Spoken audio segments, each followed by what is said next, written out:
everybody, Wayne here. In today's Recon, I'm going to unbox Stalingrad Advance to the Volga, 1942. Designed by Michael Rinella, published by Revolution Games.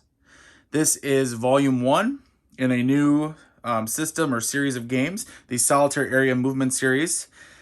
Yes, that name is just as exciting as it sounds. I guess they didn't take my suggestion on the name, and I said it was sounded kind of boring, but could have done better. Great battles of history, musket and pike, something like that, right? Nope, Solitaire Area Movement Series. Anyway, I'm sure it has, the name of the series has nothing to do with how good the game is. Box does look really nice. Love the artwork there on the cover. Sturdy box, sturdy feeling box, nice and heavy. It does come, and I know we'll look at this in a minute, but it does come with a mounted map. Something I believe maybe Revolution Games' very first mounted map. Could be wrong, correct me if I'm wrong, but very exciting. So, obviously Solitaire, it's Michael Rinella, so if you know him and you know him as a designer, I've covered many of his games. They're going to be area movement.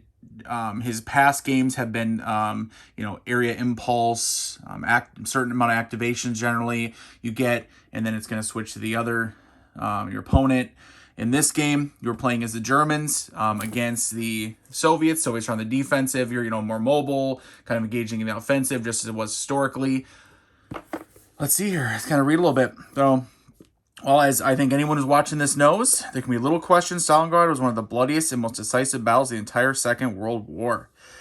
Stalingrad advanced to the Volga, puts the player in charge of the attacking and far more mobile German side, while the game system handles the defending and largely static Soviet side. Let's see. Each turn presents unique challenges in the form of random events, uncertain supply deliveries, and unknown Soviet area strengths and defensive strategies. 9 turns during September of 42. Also included is a 5-turn factory district scenario. So it's another scenario. The German effort in October of 42. So 117 by 22 mounted map. Fantastic. 1 sheet of 5/8 counters, player aid, rules, and 8 6-sided dice. 4 red and 4 black. Ooh, look at that. Here we go. Let's go ahead and open her up. I've been excited about this one. As soon as I saw Mark Rinella was developing a true solitaire game, because I play his Area Impulse games. I play him solitaire. Play him solo. I think they solo very well, whether it's the ones from Revolution or Against the Odds magazines. Against the Odds magazine, excuse me. I think they solo very well. Yeah, it is definitely sturdy. You can tell kind of holding it as a sturdy box. It is a very sturdy box. I assume because of the mounted map, which we'll look at in a second. Ooh, some dice here. So we do get 4 red, 4 black. A little smaller than maybe most dice I generally want to roll. So we may end up swapping these out. Don't tell anybody. It's okay. I got the whole, as a gamer, you know how it is. I got dice with the red that have like the sickle, hammer and sickle on them. Black ones or gray that have the iron cross. We may switch it up. But anyway. Stalingrad Advance to the Volga. All right. Solitaire Area Movement Series. Oh, gets the blood flowing, doesn't it? Volume 1. Rulebook here. So I assume it'll be, so it'll be full color. It's a matte finish, so not glossy, which I actually appreciate. Full color. Sometimes Revolution Games, actually most often, is not in color. So looks like, I don't know if it's just for this release. They have stepped up some of the production. Talking about a mono map versus paper and then full color. If it's like most of their rulebooks or every rulebook I've ever dealt with Revolution Games, it should be done very well. I don't know yet. I have not played the game. Here we have, you can see counters. You can see the units, describing the sequence of play, German supply costs, etc. As always with my recons, this is just a look at it, right? We're not trying to learn the game or anything like that. I'm trying to explain how it plays. Again, I haven't played it. I haven't read the rulebook yet, but I will be reading it shortly after this. Nice to see in color. Text is easy to read, as you can tell. We're looking at about 14 pages, give or take. Maybe of actually not even 14 pages of rules. So it looks like we have, by the way, an example of play. There's the factory scenario, optional rules. So 8 pages. 8 pages of actual rules, perhaps. So a little light on the rules, which I always appreciate. All right, we got here. Let's check out what else we got in this box. Yep, definitely a nice sturdy box again because of the amount of map, I'm sure. I had to step it up with that. A player aid card. Ooh, double-sided? Okay, yep, double-sided. So Sequence of play, random events, movement costs, combat phase, combat resolution, very nice. Reinforcement withdrawals, Soviet defense strategy chart, German supply costs, and then was it German setup? German unit setup. Okay, interesting. I wonder how the Soviet setup is handled. I'm sure all the rules will explain it, but interesting. Okay, so it looks like a nice player aid. I love the fact that it has all this different stuff on it.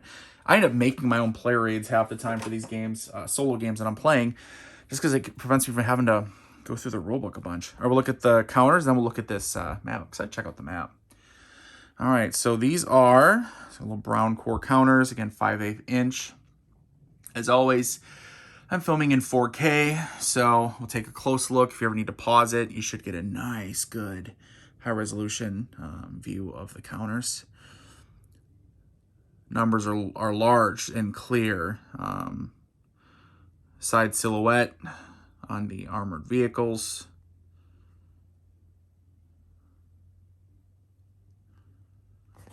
Nice control markers. Yep, German control markers. And then it looks like we have the...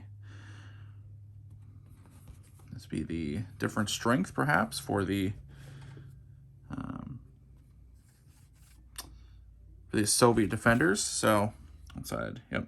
Doesn't say if it's... I assume it's only one counter sheet. I thought there'd be Soviet units. It must be that here's elevated terrain, looks like light urban, clear, heavy urban, and those will maybe be placed randomly, and then you'll kind of see... Oh, yeah, there we go. So, go close on the... Soviets. So the Soviet forces, right? So the front side is sort of maybe like the type of terrain it is. And then the back side, when you flip it over, that's how you get that variability, right, in the strength and what's going on. Heroes, Fanatic, Barrage, Ambush, Guards. Looks like Pavlov's house. So double-side counters. Nice thick brown core counter. Should punch out, yep, very well. And they sure do.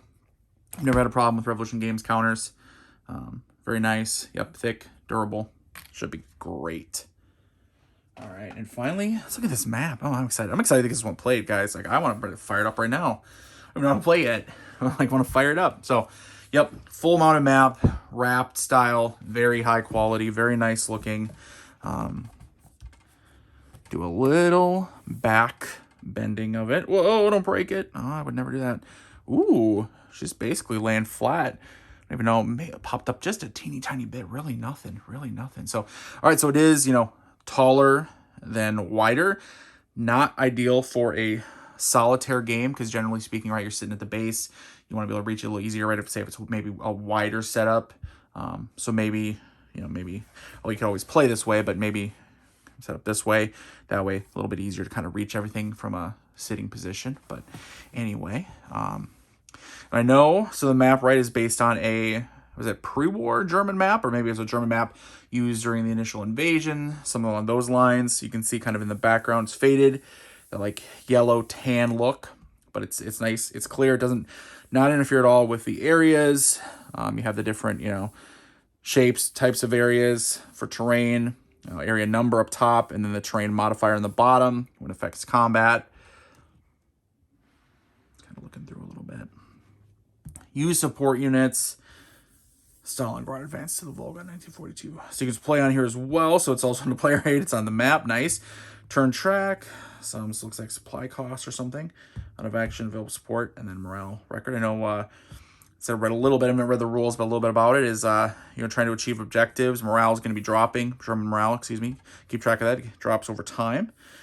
So yeah, so it looks like, so not the, it doesn't have the impulse aspect of it. It looks like that you got with Michael Rinella's other area impulse, right? It was like area movement combined with impulse. Looks like this is just going to be area movement with solitaire type rules. So definitely interested in the map. I mean, it looks great though. It looks very clean, easy to read. I like it a lot. Hopefully you guys can see it pretty decently.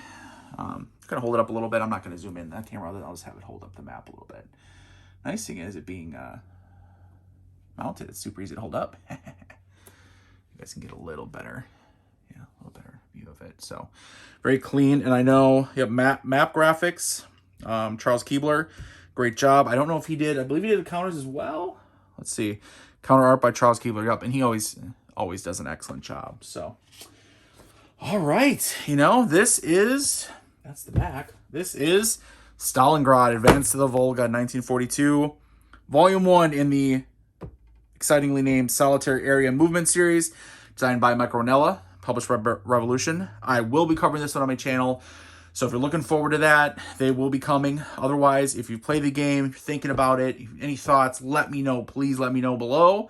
And always, of course, if you like the video, give it a thumbs up.